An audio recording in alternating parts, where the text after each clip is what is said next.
Alors, notre semaine s'achève dans notre lecture des pastorales. Et j'ai envie de vous poser, Père Claude Tassin, une question un peu provocatrice. Est-ce que c'est intéressant de lire ces pastorales? Surtout que, quand même, il y a des choses qui sont un peu... qui nous heurtent dans ces épîtres. Oui. On pourrait prendre par un bout, c'est-à-dire, dans la mesure où c'est une actualisation, une réactualisation des lettres dites authentiques de Paul, on aurait pu se trouver devant le fait qu'on aurait supprimé les lettres authentiques en disant, voilà maintenant, c'est celle-là qui compte comme message de Paul. Or, on a gardé les deux. C'est-à-dire qu'elles doivent se modérer l'une l'autre. Il y a des côtés très radicaux dans le Paul historique, et ça, on ne l'a pas rejeté. Il reste toujours le modèle fondamental. Mais en même temps, quand vous arrivez à ces lettres pastorales, elles ont une certaine, une certaine acceptation du monde tel qu'il est, pour que la foi puisse être vécue dans le monde tel qu'il est, et dans les valeurs qu'on peut partager éventuellement avec le monde ambiant. Oui, mais quand même, lorsqu'on lit les choses, par exemple, sur les femmes, et souvent c'est drôle parce qu'on dit Paul est misogyne, et en fait on cite ça. Oui. Est-ce que c'est pas ça heurte, non? Oui, je trouve que ça heurte, mais encore une fois, ça montre un peu comment l'évangile est concret. Il y a des... Parce qu'il dit quoi, des retours en arrière. Il dit quoi sur les femmes? Ah, sur les femmes, c'est très intéressant. Il dit, dans la première lettre à Timothée, je vous retrouve ça, que les femmes aient une tenue décente, bon, ça se reprendrait dans la première lettre aux Corinthiens, il parle de leur coiffure, etc. Pendant l'instruction, la femme doit garder le silence en toute soumission. Je ne permets pas à la femme d'enseigner ni de faire la loi à l'homme, qu'elle garde le silence. C'est Adam, en effet, qui fut formé le premier, Ève ensuite.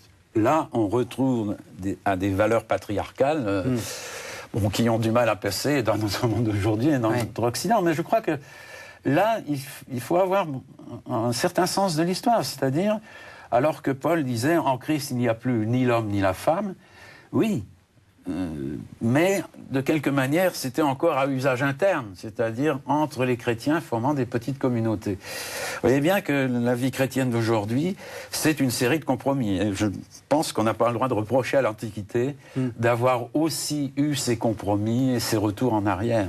Alors il y a aussi le compromis de l'esclavage, parce que là, il ne libère pas les esclaves, bien au contraire. Alors là aussi, on se retrouve... Si vous prenez, il y a un célèbre petit billet de Paul qui est la lettre à Philémon. Donc, où il lui renvoie un esclave qui est venu auprès de lui pour lui rendre service, donc il le lui renvoie. Et il dit, tu vas l'accueillir comme un frère, mais il ne le dit pas, tu vas l'affranchir. Okay, l'affranchissement, c'était rarissime dans l'Antiquité. L'ordinaire, c'était à la fin de la vie de l'esclave, quand il ne pouvait plus travailler. Mais, bon...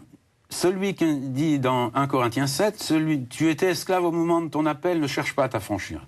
Toi, tu étais homme libre au moment de ton appel, rappelle-toi que tu es un esclave du Christ. Donc c'est à usage interne encore. Mais alors ça a été tellement bien compris et reçu qu'il va dire dans la première à Timothée, au chapitre 6, tous ceux qui sont sous le joug de l'esclavage doivent considérer leur maître comme digne d'un entier respect, afin que le nom de Dieu et la doctrine ne soient pas blasphémés, c'est-à-dire de l'extérieur de nouveau. Qu'est-ce que c'est que ces gens-là? C'est un germe de dissension sociale.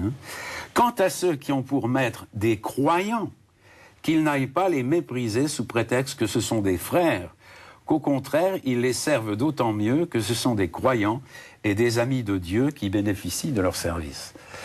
Là, il y a un certain retour en arrière, donc, où on doit modérer cet esprit de liberté qu'avait fait germer Paul. Ça me semble assez clair. Donc, en fait, vous recommandez de lire ces épîtres avec le sens de l'histoire. Écoutez, merci beaucoup, Claude Tassin, de nous avoir fait découvrir ces épîtres pastorales. On se retrouve la semaine prochaine pour parler d'un autre thème de Paul. Merci.